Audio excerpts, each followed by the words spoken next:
ভারত জন্মের পর থেকেই নয়াদিল্লির ঘনিষ্ঠ ও আস্থাভাজন মিত্র মস্কো। জাতিসংঘ নিরাপত্তা পরিষদে ভারত যতবারই বিপদে পড়েছে ততবারই ভেটো ক্ষমতা প্রয়োগ করে এগিয়ে এসেছে রাশিয়া। স্টালিন থেকে পুতিন, প্রতিটি রুশ শাসকের মননে ছিল ভারতের স্থান। তবে একবিংশ শতাব্দীতে পরিবর্তিত হচ্ছে ভূ রাজনীতি, পাল্টেছে শত্রু মিত্রের সংজ্ঞা। এরই ধারাবাহিকতায় ভারতের চিরশত্রু পাকিস্তানের ঘনিষ্ঠ হচ্ছে রাশিয়া। সম্প্রতি রুশ নৌবাহিনীর এক ঝাঁক জাহাজ পৌঁছেছে পাকিস্তানের বন্দর নগরী করাচিতে। ফ্রিগেডের মধ্যে রয়েছে আরএফএস রেচকি, আরএফএস আলদার শিদেনজাপভ ও সি ট্যাঙ্কার আরএফএস পেচেনগা। রুশ নৌবাহিনীর করাচি সফরকে বিরল বলছেন বিশ্লেষকরা, কারণ ভারতের সঙ্গে সুসম্পর্কের কারণে দীর্ঘদিন ধরে পাকিস্তানের সঙ্গে দূরত্ব বজায় রেখেছিল রাশিয়া। তবে সাম্প্রতিক সময় পরিবর্তিত ভূ রাজনীতির কারণে মজবুত হয়েছে মস্কো ও ইসলামাবাদের সম্পর্ক। রুশ নৌবাহিনীর ৩টি জাহাজের পাকিস্তান সফরের বিষয়টি নিশ্চিত করেছে দেশটির নৌবাহিনীর মিডিয়া উইং।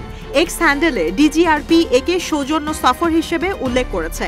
পোস্টে জানানো হয়, দুই দেশের সামরিক বাহিনীর জাহাজ যৌথ নৌমহড়ায় অংশ নেবে, যা উভয় দেশের নিরাপত্তা, প্রতিরক্ষা ও সামুদ্রিক সহায়তা বৃদ্ধিতে কাজ করবে।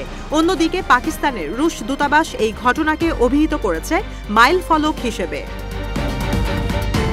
২০২৩ সালে ভারত রাশিয়া মৈত্রী চুক্তির ৩০ বছর উপলক্ষে অনুষ্ঠান আয়োজন করে ইন্ডিয়া রাইট নেটওয়ার্ক ও গ্লোবাল ইন্ডিয়া ইনসাইটস। সে সময় নয়াদিল্লিতে নিযুক্ত মস্কো রাষ্ট্রদূত জানান, পাকিস্তানের সঙ্গে অর্থনৈতিক সহযোগিতা বৃদ্ধিতে বদ্ধপরিকর রাশিয়া। মস্কো মনে করে দুর্বল পাকিস্তান এই অঞ্চলের জন্য বোঝা হয়ে দাঁড়াবে, যাতে ক্ষতিগ্রস্ত হবে ভারত ও আফগানিস্তান। তবে এই বক্তব্যটি ছড়িয়ে পড়ার পরই রাষ্ট্রদূত দাবি করেন, মস্কো নয়াদিল্লির স্বার্থের বিরুদ্ধে কাজ করবে না। রাশিয়ার সঙ্গে পাকিস্তানের সামরিক সম্পর্ক শুধুমাত্র সন্ত্রাসবাদ বিরোধী উদ্দেশ্যগুলোয় ব্যবহার করা হবে। পররাষ্ট্র বিশেষজ্ঞদের ধারণা, পাকিস্তানের সঙ্গে মিত্রতা বাড়ানোর মাধ্যমে ভারতকে সূক্ষ্ম বার্তা দিচ্ছে রাশিয়া। বর্তমানে নয়াদিল্লি মস্কোর স্বার্থকে অগ্রাধিকার দিতে ব্যর্থ হচ্ছে।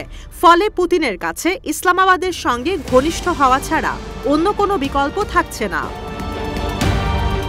ইউক্রেনে যুদ্ধ শুরুর পর অনেকটাই একঘরে হয়ে পড়েছে রাশিয়া। অন্যদিকে সন্ত্রাসবাদ বিরোধী লড়াইয়ে নিষ্ক্রিয়তার কারণে পাকিস্তানের পরিণতিও প্রায় এক। ফলে একে অপরের সঙ্গে অংশীদারিত্ব বৃদ্ধির মাধ্যমে আত্মনির্ভর হয়ে উঠতে চাইছে উভয় দেশ।